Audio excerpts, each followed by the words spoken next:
नमस्कार शेतकरी मित्रांनो, पुन्हा एकदा आपलं सहर्ष स्वागत आहे आपल्या मिस्टर अक्षय तोडकर यूट्यूब चॅनलवर।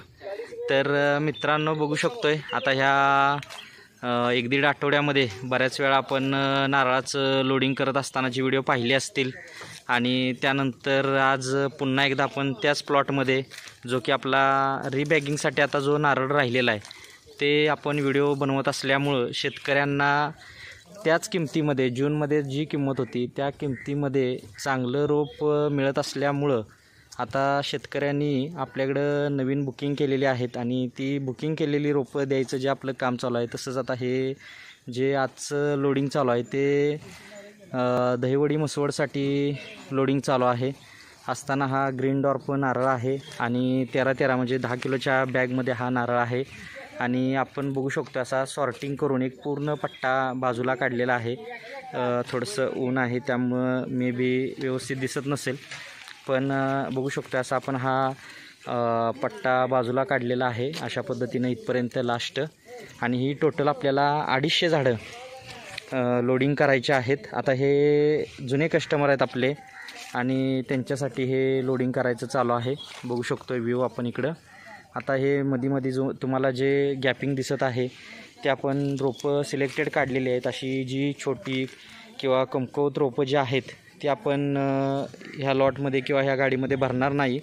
जी चांगली रोपं आहेत ती भरतोय, राहिलेली रोपं तर आपल्याकडे रिबॅगिंग होत असतात। आता इथून पुढं आता आपण हा व्हिडिओ जो बनवतोय तो 5 ऑक्टोंबर 2024 रोजी बनवतोय। आता इथून पुढं आपल्याकडं रिबॅगिंगचं काम चालू होतं आणि त्यासाठी आपल्याकडं जे जूनपासून शेतकऱ्यांनी घेऊन राहिलेली जी रोपं असतात त्या रोपांचा आपण वापर करत असतोय आणि अशा पद्धतीनं आता बघू शकतो हा आपला प्लॉट पूर्ण नारळाचा जो की आपण ह्या वर्षी 50,000 रोपं जी भरली होती त्यातली तुम्हाला मी मागच्या व्हिडिओमध्ये सांगितलं की 2-2.5 हजार रोपं जास्तीत जास्त 3,000 रोपं असतील अंदाजे। तर त्यातली जवळजवळ आता ह्या 1-1.5 आठवड्यामध्ये 1,000-1,500 नारळ आपला गेलेला आहे आणि त्यानंतर पुन्हा एक आपला जे काय असेल लमसम 2-2.5 हजार किंवा 1-1.5 हजार रोपं जी काय असतील ती फक्त शिल्लक राहिलेली आहेत आणि ती आपण रिबॅगिंग करणार आहोत। आत्तापर्यंत आपण ह्या बॅगेतली जवळजवळ 1200 रोपं रिबॅगिंग केलेली आहेत आणि पुढंसुद्धा आपण रिबॅगिंग करणार आहोत, कारण रिबॅगिंग केल्यामुळं पुढच्या वर्षी आपल्याला शेतकऱ्यांना मोठी तयार झाडं मिळायला मदत होते आणि आपली रोपं स्वतः आपण तयार केलेली रिबॅग केल्यामुळं शेतकऱ्यांना खात्रीशीर रोपं मिळतात। आता नारळ म्हटलं तर नारळाच्या भरपूर जाती आहेत, त्यामध्ये ग्रीन, ऑरेंज, येल्लो, डार्क असेल, DTTD, बानवली, प्रताप, हजारी अशा विविध जाती आहेत। त्यामध्ये जास्त आपल्याकडे ज्या जाती चालतात ती ग्रीन डॉर्फ आहे, कारण ग्रीन डॉर्फचं वैशिष्ट्य हे कमी दिवसामध्ये कमी उंचीवर जास्त उत्पादन देणारी जात असं वैशिष्ट्य आहे। आणि आता आपले महाराष्ट्रामध्ये बऱ्याच ठिकाणी नारळाचे प्लॉट लागलेले आहेत आणि 2-2.5 वर्षात म्हटलं तरी उत्पादन चालू झालेलं आहे। पण आपण शेतकऱ्यांना सांगत असताना जे स्टँडर्ड 3-3.5 वर्षाचा पिरियड आहे, कालावधी आहे, तो आपण शेतकऱ्यांना सांगत असतो। आणि जसं की आपल्याला अंतर आहे ते 18x18 किंवा 20x20 जनरली आपल्याला एकरी 100-125 झाडं बसवायचे आहेत आणि जे एकरामध्ये जे डिस्टन्समध्ये राहत आहे त्या डिस्टन्समध्ये आपण सुपारी, मोहगनी किंवा तैवान पिंकसारखा जो पेरू आहे किंवा चिक्कू, कालीपत्ती चिक्कू आहे किंवा इतर काही असे प्लांट्स आहेत की जे याला मित्रपीक म्हणून चालतात, तर त्याची आपण लागवड करू शकतो आहे। आता शेतकऱ्यांच्या शेतीची लांबी रुंदी किंवा त्यांचं जे लावण्याचं जे डिस्टन्स आहे त्यावर आपण पुढं सजेशन देत असतो। शेतकऱ्यांनी कोणतीही लागवड करत असताना कॉन्टॅक्ट नंबर आपला दिलेला आहे, त्यावर संपर्क करायचा आहे। येणं शक्य असेल तर प्रत्यक्षात येऊन व्हिजिट करून आपण रोपांची खात्री करून, नर्सरी खात्री करून बुकिंग करायचं आहे आणि मगच लागवड करायची आहे। ज्यांना येणं शक्य नाही ते ऑनलाईन बुकिंगसुद्धा करू शकतात। बुकिंग केल्यानंतर 2 ते 4 दिवसामध्ये, जास्तीत जास्त 8 दिवसामध्ये आपल्याला रोपं घरपोच येतात आणि खात्रीशीर रोपांबरोबर आपल्याला फ्री सल्ला मार्गदर्शन मिळत असते। तर अशा पद्धतीने आता बघू शकतो आपलं हे जे गाडीचं लोडिंग चालू आहे मसवडसाठी, तर अशा पद्धतीनं 250 रोपं आपल्याला लोड करायचे आहेत। पूर्ण जो सिलेक्टेड माल असतो तो आपण इथं घेतलेला आहे, बघू शकतोय अशा पद्धतीनं। आणि रोप लावल्यानंतर ह्याला जो आपल्याला त्रास असतो तो भुंग्याचा आहे.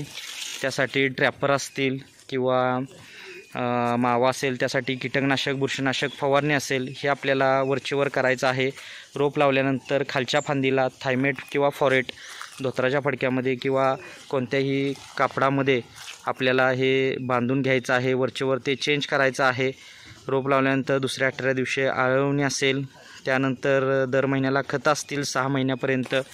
तसेच आपला रोपं लागवडीनंतर 3-4 वर्ष झाल्यानंतर ज्यावेळेस कोंब पडत असतात किंवा आपले जे जुने नारळ असतील ते 7-8 वर्षाचे झाल्यानंतर त्याला समजा फळ लागलं असेल पण गळून पडत असेल, तर त्यासाठी आपल्याला एक इंजेक्शन प्रकार असतो. आता मार्केटमध्ये बरेच लोक येतात आणि काही मनाच्या किमती सांगून इंजेक्शन करतो म्हणतात आणि काही करतात ते आपल्याला लक्षात येत नाही, पण ते बऱ्याच वेळा गंडवागंडवीचाच प्रकार असतो. तर त्यासाठी आपल्याला स्वतः आपण इंजेक्शन मारू शकतो आहे. आता त्यामध्ये काय घ्यायचं आहे हे मी तुम्हाला सांगणार आहे, तर ते लक्ष देऊन ऐका तुम्ही. तर आपल्याला नारळामध्ये पहिली गोष्ट इंजेक्शन कोणत्या झाडाला करायचं आहे आणि कसं करायचं आहे हे सांगणार आहे. तर आता कोणत्या झाडाला करायचं आहे पहिला मुद्दा, तर ज्या झाडाला फ्लॉवरिंग फ्रुटिंग चालू झालेलं आहे पण फळ टिकत नाही किंवा फळांची संख्या कमी आहे त्याच झाडांना करायचं आहे. जे झाडं उत्पादन देत चालू झालेली नाहीत त्या झाडांना कोणत्याही प्रकारचं इंजेक्शन करायचं नाही आहे, पहिला मुद्दा. त्यानंतर दुसरी गोष्ट अशी आहे की नारळाचं इंजेक्शन करत असताना जे आपलं क्लोरो जो घटक येतो कीटकनाशक, तर ते आपल्याला एक 10 ml आणि झाडाचं टॉनिक जे आहे ते घ्यायचं आहे 10 मिली. आणि असं झाडाच्या 2-2.5 फूट उंचीवर आपल्याला एक होल करून त्यामध्ये हे सिरिंजनं सोडायचं आहे आणि कापसाचा बोळा देऊन शेण किंवा मातीनं आपल्याला हे बंद करून घ्यायचं आहे. हे एवढं साधं सोपं इंजेक्शन आहे. तर हे आपण स्वतः करायचं आहे. करून बघा, रिझल्ट हा 100% येत असतो. कारण माझ्या बऱ्याच शेतकऱ्यांनी हे अनुभव घेतलेला आहे, अनुभव मला शेअर केलेला आहे, सांगितलेला आहे. तर अशा पद्धतीनं आता हे नियोजन करायचं आहे. त्यानंतर बेसल डोस, नारळ म्हटलं तर खारं पाणी, खारं मीठ किंवा खारपट शारपट जमीन असेल तर उत्तमच आहे शेती करण्यासाठी नारळाची. तर अशा पद्धतीनं आणि सगळ्यात महत्त्वाचं शेतकरी जे 10x10, 12x12, 15x15 अशी काही लागवड करण्याचं नियोजन घेत असतात, तर ते शेतकऱ्यांनी करायचं नाही आहे. तेवढी एक काळजी घ्या, कारण नारळाची जी झावळी असते मॅच्युअर झाडाची ती 6-7 फूट, कमीत कमी 6, 7.5 फूट तर असतेच. आणि त्यानंतर आपण जर 15 फुटाच्या अंतर आतलं ठेवलेलं असेल तर 2 झाडांमध्ये गर्दी होते आणि आपल्या झाडांना फळ फूल लागायला किंवा उत्पादन टिकायला किंवा झाडांचं रोगराईचं प्रमाण वाढायला बळी पडते झाड, तर रोगराई वगैरे पडते. तर अशा पद्धतीनं अंतर ठेवत असताना 18x18 किंवा 20x20 ठेवायचं आहे आणि योग्य पद्धतीनं लावून झाडं जरी कमी बसली तरी नियोजन घ्यायचं आहे.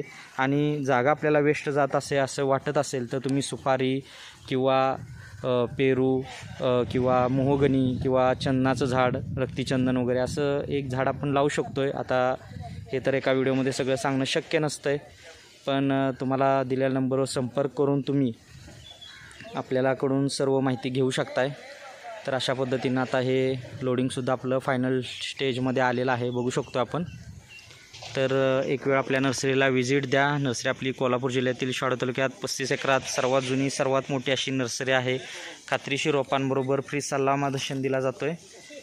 तरी या व्हिडिओमध्ये एवढंच. धन्यवाद. आपला दिवस शुभ असो.